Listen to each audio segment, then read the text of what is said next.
PSL এর মঞ্চে নিজের গতির ঝড় আরও একবার দেখিয়ে দিলেন বাংলাদেশের তরুণ পেসার নাহিদ রানা।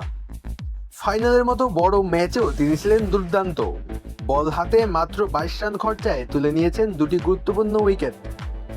আর তাতেই হায়দ্রাবাদ কিংসম্যানকে মাত্র 129 রানে আটকে দেয় পেশোয়ার জালমি। পরে 5 উইকেটের জয় তুলে নিয়ে শিরোপাও নিজেদের করে নেয় দলটি। ফাইনালের চাপ, বড় মঞ্চ, শিরোপার লড়াই কিছুই যেন ছুঁতে পারেনি নাহিদকে। নিজের স্বাভাবিক গতিতে একের পর এক আগুন ঝরা ডেলিভারি করেছেন। 145 থেকে 150 কিলোমিটার গতির বলের সঙ্গে ছিল দারুণ নিয়ন্ত্রণ। ফলে শুরু থেকেই হায়দ্রাবাদের ব্যাটাররা ছিলেন অস্বস্তিতে। লাইভ কমেন্ট্রিতে বাংলাদেশের এই পেসারকে নিয়ে প্রশংসায় মেতেছিলেন পাকিস্তানের কিংবদন্তি ওয়াসিম আকরাম। তিনি বলেন, পেস জিনিসটাই এমন, সে প্রতিটি ব্যাটারকে সমস্যায় ফেলেছে। 145 থেকে 150 কিলোমিটার গতিতে যেভাবে বল করেছে সেটা সত্যিই দারুণ। ওর অ্যাকশন খুব সহজ, কোনো জটিলতা নেই। সামনে উজ্জ্বল ভবিষ্যৎ অপেক্ষা করছে।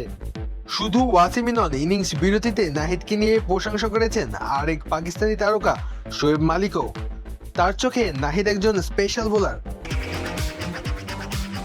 বাবা, এত এনার্জি কই পাও?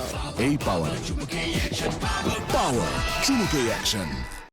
মালিক বলেন, নাহিদ রানা অনেক স্পেশাল, ওর প্রচন্ড গতি রয়েছে। সবচেয়ে বড় ব্যাপার হলো এত গতির পরও ওর লাইন লেন্থ খুব ভালো। পেসের সঙ্গে যদি এমন নিয়ন্ত্রণ থাকে তাহলে বড় মাপের বোলার হওয়া সম্ভব। এই কারণেই ও আলাদা। বাংলাদেশের জার্সিতেও দারুণ সময় কাটাচ্ছেন নাহিদ রানা। সর্বশেষ 2 ওয়ানডে সিরিজে টানা হয়েছেন ম্যান অব দ্য সিরিজ। সেই ধারাবাহিক পারফরমেন্সের পুরস্কার হিসেবে জায়গা পেয়েছেন পাকিস্তানের বিপক্ষে আসন্ন টেস্ট সিরিজের দলেও। পিএসএল এর শুরু থেকেই নজর কাড়েন এই তরুণ পেসার। তার পারফরমেন্স এতটাই প্রভাব ফেলেছিল যে ফাইনালের আগে বিশেষ অনুরোধে তাকে উড়িয়ে আনে পেশোয়ার জালমি। আর সেই সিদ্ধান্ত যে একেবারেই সঠিক ছিল তা ফাইনালের পারফরমেন্সেই প্রমাণ করে দিয়েছেন নাহিদ। শিরোপা জয়ের পর নিজের অনুভূতিও জানিয়েছেন বাংলাদেশের এই গতি তারকা। ম্যাচ শেষে টিভি সাক্ষাৎকারে নাহিদ বলেন, এবারের পিএসএল আমি অনেক উপভোগ করেছি। গত বছর এসেও ম্যাচ খেলার সুযোগ পাইনি, এবার খেলতে পেরে সত্যিই ভালো লেগেছে। আমি চেষ্টা করেছি নিজের পরিকল্পনা সঠিকভাবে কাজে লাগাতে। আলহামদুলিল্লাহ সেটা হয়েছে, আমি খুব খুশি।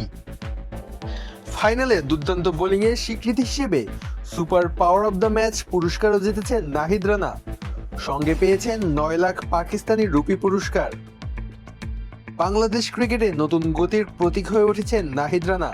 আর পিএসএল এর ফাইনালে তার এই পারফরমেন্স যেন আরও একবার জানিয়ে দিল আন্তর্জাতিক ক্রিকেটে বড় মঞ্চের জন্য তিনি কতটা প্রস্তুত।